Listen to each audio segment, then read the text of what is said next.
I've been asked to explain the tactical super system that Palermo have been using recently. So on today's video, things are going to be slightly different. I'm going to be sharing the tactics with you, but you'll need to watch the rest of the show as well.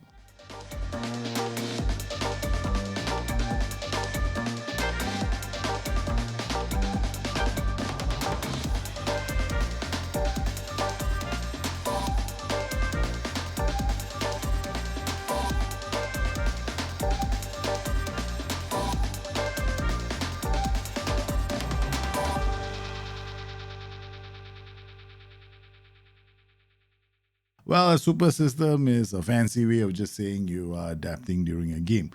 I mean, you look at real life, you've got Jurgen Klopp playing a 4-3-3 and trying to adapt by using a 4-2-3-1. And then when he does that, he drops players into different kinds of positions. Then you got Graham Potter when he was at Brighton. They have a 3-4-3. They adapt. They change to a 3-5-2, sometimes a 3-4-1-2. So different managers have done some form of a super system. I mean, a super system essentially using the same players on the pitch and trying to get them to play in a different setup. You've got Alex Ferguson as well, very famous for doing this. He used to go from a 4-4-2 to a 4-2-4 almost quite frequently. You know, that was one manager who never felt that it was a wise thing to go out there for a point. He'd always go for 3 points. So his style of football is very, very attacking. Now, on Football Manager, you can actually do the same thing. And I've been doing that with Palermo recently. While I've been playing the game without attributes, I've also been using statistics in the game to inform me on the kind of players I should be using for certain matches. And I've done this whole series of videos explaining how I do this. Now, the thing is, I'm not going to focus too much time on this today. We're going to take a look at the tactical system. Of course, if you have any questions, I'm streaming Mondays, Wednesdays, and Fridays or on BTN Live. Please feel free to drop in. You know, if you have questions on how should you go about selecting players to play in certain positions based purely off statistics.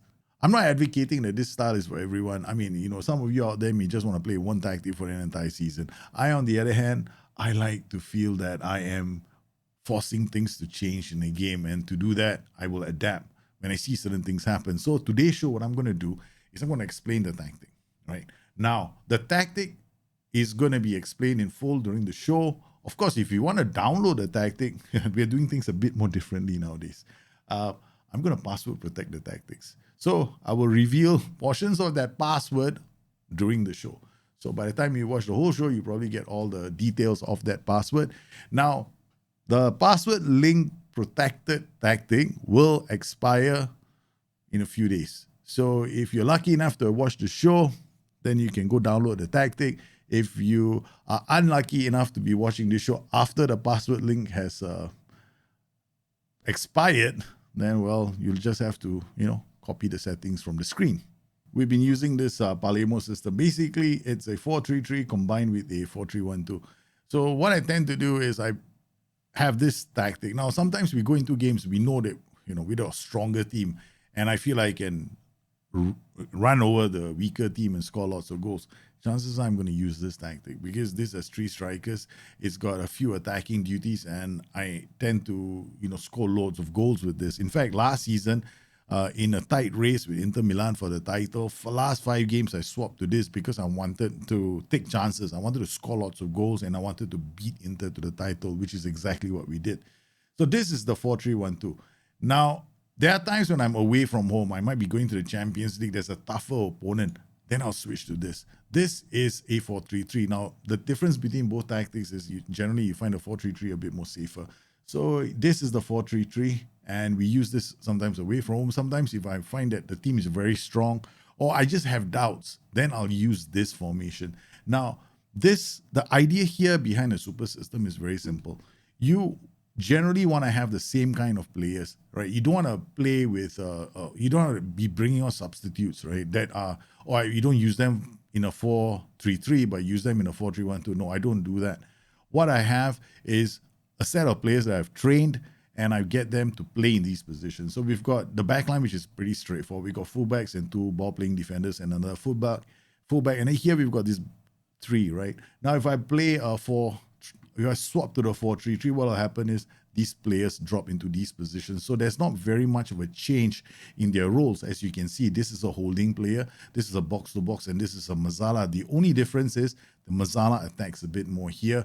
There's more focus on getting this Mazzala to create chances from the flanks along with the inverted winger. It's a very good combination because what they will do is they will try and unlock the right flank. And then if you've got this inverted winger, we generally want this player to be right-footed, right? So you want a player here playing on his right foot, stronger right foot, because as they turn, they tend to do crosses into this area. So almost always will be playing with a right-footed player. Now with the Mazzala, I'm doing the same thing. Now with the Mazzala, I want a right-footed player as well, because the Mazzalas, what they tend to do is they tend to do a counterclockwise turn in this area, and then they turn and then they drop in crosses as well. Now a cross coming from your right foot from this area is very hard to defend against because it's going towards goal.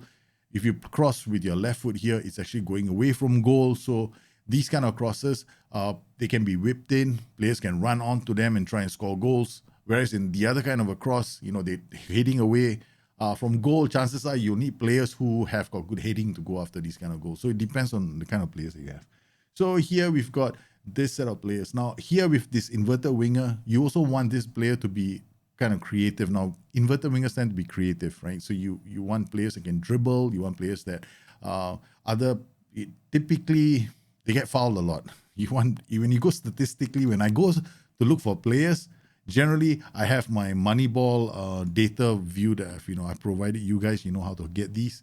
And I tend to find players who receive lots of fouls against. So as you can see here, this is our inverted winger. He has been fouled more times than most of the players in this team. 37 times he's been fouled. But he's also very adept at creating goal-scoring chances. Here he's already created 18 goal-scoring chances for the team. His key passes per 90 minutes are something like 5.51. Is pretty high. And then we've got another player here, Leones. Now, I'll explain this role very soon. But here, we want a creative player. So when you shift into the 4-3-3, he just comes into this position. So you got your playmaker in this position. Then we got two strikers. Now, both these roles are advanced forwards. The reason why they're both advanced forwards is very simple. Now, Football Manager has become kind of strange over the years. There was a time when I would go, hey, you want a creative role, play a DLF on support, that kind of thing. But nowadays, I find that players are playing more to their attributes than to their instructions sometimes. Sometimes you put a wingback out there who doesn't cross the ball but has got good passing. He passes the ball. He doesn't cross the ball. It's as if they're making decisions based on the attributes dispersion in their profile. So here in this position, I tend to put a more creative player. And here I put an out-and-out goal-scoring player. Now, how do I tell the difference between the two players? In real life, football is becoming more and more data-driven. Coaches are making more informed choices on who to put on the pitch based on data that they are getting from games. Personally, when I play Football Manager now, I tend to do the same. So I tend to go into the game looking for players who are, for example, better at creating chances per 90 minutes than other players. So when I'm looking to decide who to play in certain positions, I look at data. So a simple way to find this out in the game of Football Manager is to take, for example, if you want to look for a goal scorer, you're looking for players who've got a decent XG versus goals ratio. Here we've got one who's got an XG of 12 and he's got more goals, so that's a good number. Another way to find out, now if I want to find out if a player is decent at creating chances, then key passes versus chances created. So he's got a lot of key passes, he's creating a lot of goals. Basically every one of his passes or crosses in a game has led to at least one chance in a game. So he makes quite a number, drives about one chance here. We've got another player who's a bit more effective. He creates 3.5 goal scoring chances and then one goals. So a simple way of doing this in the game, like, okay, here we've got a player XG and goals ratio, right? So if it's 13/12, this is a good number because the XG is lower than the goals scored. Then over here, we've got chances, key passes per 90 and chances created. So what I normally like to know is these are all goal scoring chances that they've created, right? So these are all the chances. So you could be a pass, it could be a cross. So this guy drives about 3.6 of those. And then from each one of them, So in Football Manager, I like to look at data now. Here, I've got a spreadsheet that exports all these, and I make decisions based on that. Now, this is my spreadsheet. It's pretty straightforward. Now, I have provided this to everybody on the SI forums. Essentially, you've got something here called the striking score, the creative score, and the defensive score. So for players, you want them to be solid defense. You want to know if they're solid defenders, they have to drive a very good defensive score. And if you're looking for players who are a bit more creative, they're able to create goal scoring chances. You want players that typically give you a good creative score. So here we can see Gonzalo Gutierrez, my inverted winger, he gets about 0.562. So these are just based off 5 appearances. And this informs me on how I can decide the kind of the players that should be playing in those positions. Here we've got striking score. Naturally, players like my Morten Hansen, he's got a striking score 1.33, which means that he's good. Because any player that's got a high striking score, you want to consider him as a striker. Now, I'm only looking at strikers. Of course, here we played this player as a Mazzala on attack. He's got a non-penalty goals ratio of about 2.273. This is insanely good because it just means that he gets himself into very good goal scoring chances and is actually quite good at converting them. Chico as well gets himself into very good goal scoring chances, positions, and converts them. He's our fullback. And this gives me an idea of what my players are like. Here we've got a creative score of about 0.53 for our inverted winger. He's the one that plays on the right in our 4-3-3. And then he plays as the left-sided striker. Look at this. He's 0.53 in terms of creative score. Now, I made this available on the forum. So if you want to have an easier way of telling how your players have been performing, this is the way I do it. Now, these are just very simple defensive, creative score, and striking score. The rest is a bit more complicated. I'm leaving this out for later. But you can use this. This is a starting point for any kind of analysis that you want to do with your team. Let's now look at the PIs for the positions. We've got a fullback. I've told him to cross on byline, sit narrow, mark tighter. On the left, this fullback is slightly different. I want him to pass it shorter, cross on byline, sit narrow, and mark tighter. The reason why I want him to have a better interaction with the Mazzala on support. When he gets up the pitch, I don't want him to try driving passes. I don't want him to do diagonals as well. I just want him to play to the Mazzala. The Mazzala is the one that's going to be a bit more creative. I'm looking at him creating goal-scoring chances. He's on shoot less often, tackle harder. The CM on defense, close down more, tackle harder. The box-to-box midfielder just been told to shoot down less. Now, there is something I like about ball-playing defenders. I like them breaking through tiers, which is the reason why I want them to dribble more. I know some of you may not like it. You might want to take it off, but I only have one of these, the more capable one, playing as a ball-playing defender. He's told to dribble more. Goalkeeper has got no PIs. Then the CM on defense, close down more, tackle harder. Now the AP, I've told him to move into channels. Move into channels simply means he's going to find space, right? He's going to find space between players. That is defined as a channel in Football Manager. Furthermore, the space between the touchline and the fullback is also a channel, but he rarely gets that wide. Then we've got an advanced forward here who's been told to tackle harder, and another advanced forward who's been told to tackle harder. So these are the PIs that I have on this tactic.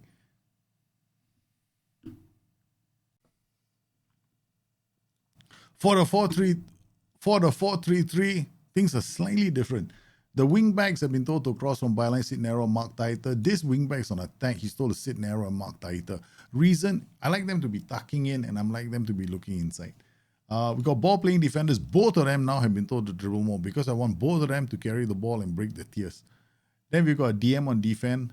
We've got a box-to-box midfielder told to move into channels and mark tighter. Mazzala has been told to shoot less often and tackle harder. We've got an inverted winger who's got more direct passes. The idea here is I want him to do diagonal passes. If I want to encourage this a bit more in the game, I might go wider. Right? So that the priority is to look for diagonal passes, which will happen with this inverted winger and this Mazzala combination. If I start a game and I'm not too sure, I leave it here as on shorter width, or narrow width in this particular case. Then we've got an inside forward who's got no PIs and a pressing forward who's got no PIs. So these are the PIs that are on my players. The goalkeeper doesn't walk with any PIs.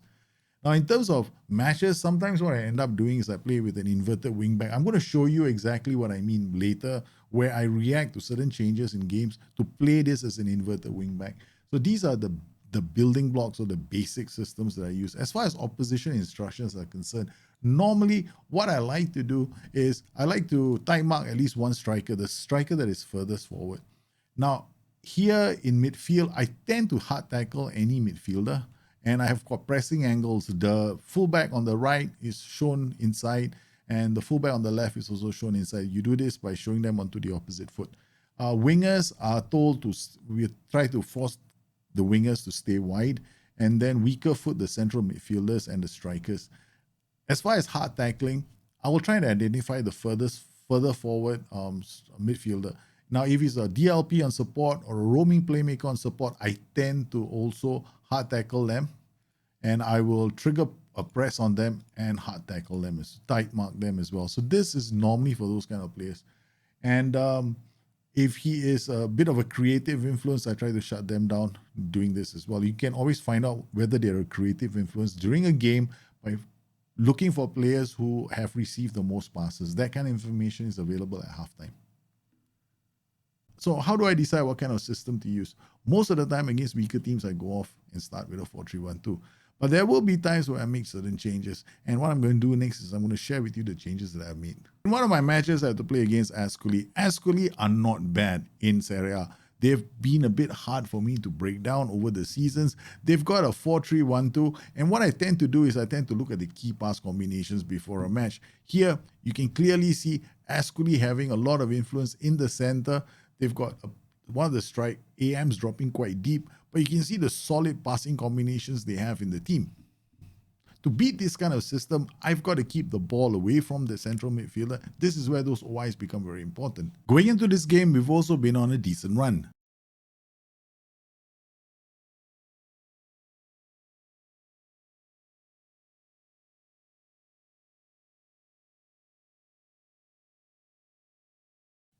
I like to look at key pass maps for all my games. Now here, this is my 4-3-1-2. If you notice, my fullback on the right tends to be quite aggressive. He's quite high up the pitch, forming lots of good passing triangles with the players in the attacking positions. This means that the defender on that side of the formation, the central defender on the right, he needs really good mental attributes. So I always look for players who've got good interceptions per 90 to be playing in that position. If we talk in terms of attributes, I'm looking for a player with good anticipation and concentration.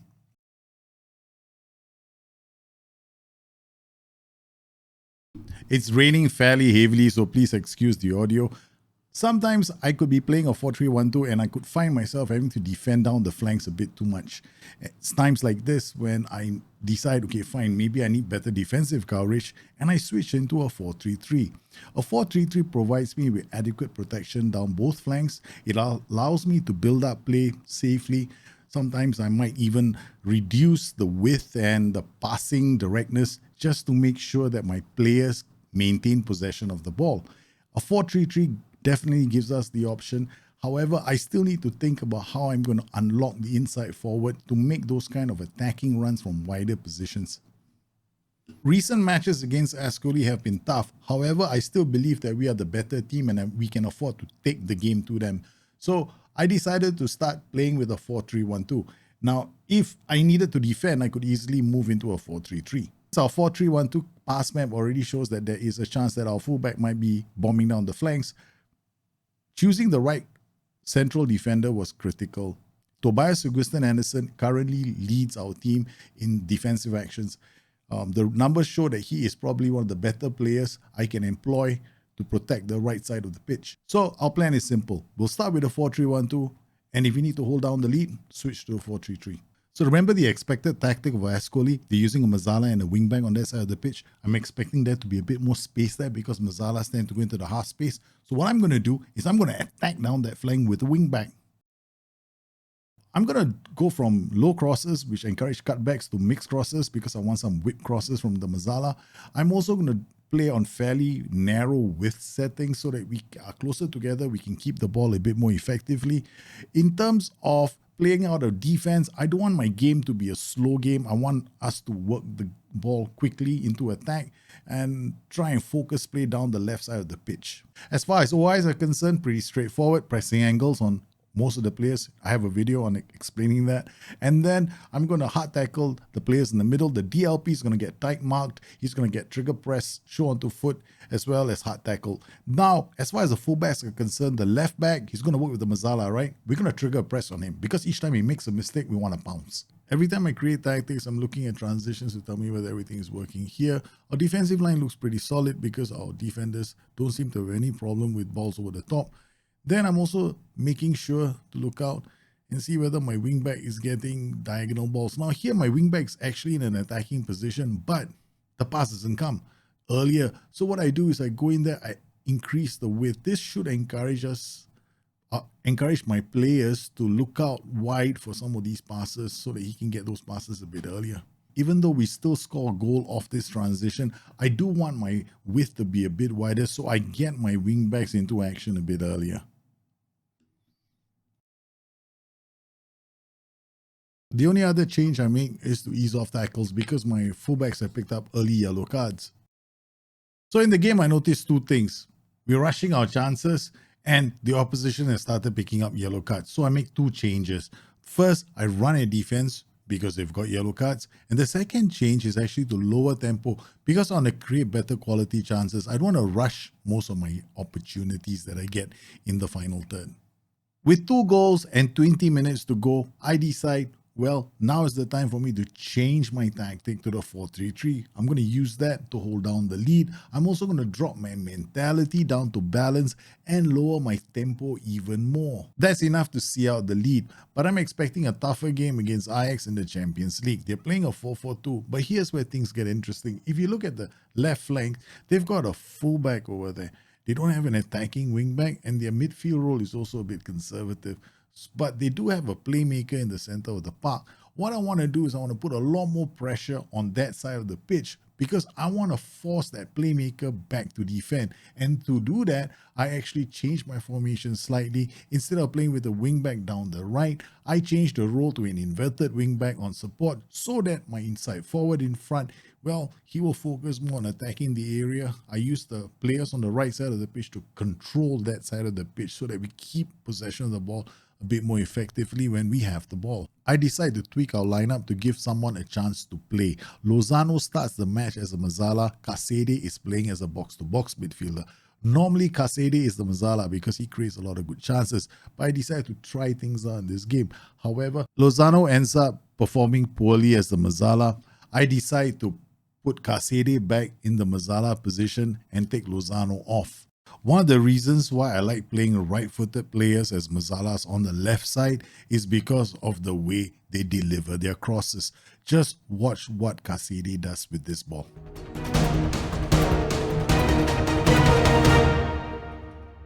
Because the opposition are playing with the fullback, I don't expect a lot of pressure down my right flank, which is the reason why I'm very comfortable using the inverted wingback. This allows us to dominate possession down the right side of the pitch and put even more pressure, forcing the opposition DLP to defend a bit more. In the end, they give up a penalty. We get a second goal. Whenever I see a DLP and a Mazala in a 4-4-2, I get light bulb moments because Mazalas, when they get the ball, they're in the half space. This means that central area is ripe for attack. I also have focus play down the left, so more players go there to support play. When this happens, space opens up in other areas of the pitch. And somehow or another, when a central midfielder attack is on the pitch, you get all kinds of nice openings for your players to attack. He ultimately turned a 0-0 into a 4-0 because I saw certain things happening during the course of the game. This is how I play Football Manager. I tend to look at things and react to them during matches. Now, I've given you two tactics, the 4-3-1-2 and the 4-3-3. They're both decent. If you want to play an entire season with them, by all means, go ahead. But frequently, I find myself asking myself certain questions whenever I'm playing a game. How do I hold down the lead? What do? I need to score goals. Well, I use both systems now. If I find that I need to get a big scoreline, maybe I'm willing to take a bit more risk, I'll play the 4-3-1-2. It's a lot more attacking. If I think that I need to be a bit more defensive, I play the 4-3-3. It's robust. I know it's going to make things harder for the opposition, but in every single game, I need to pay attention. I need to remember why I need specific players with certain qualities playing in those positions. Now, I hope you enjoyed today's show and you found it useful. If you have any questions, you guys know where to find me. Please stay safe, take care of each other. The download links for these tactics, they will expire in the next few days. I hope you managed to get all the details about the password. I put them up on the show at different times. And now, yep, that's going to be the way we do tactics in the future. Hope you enjoyed it. You guys stay safe, take care of each other. I'll see you again soon. Bye-bye.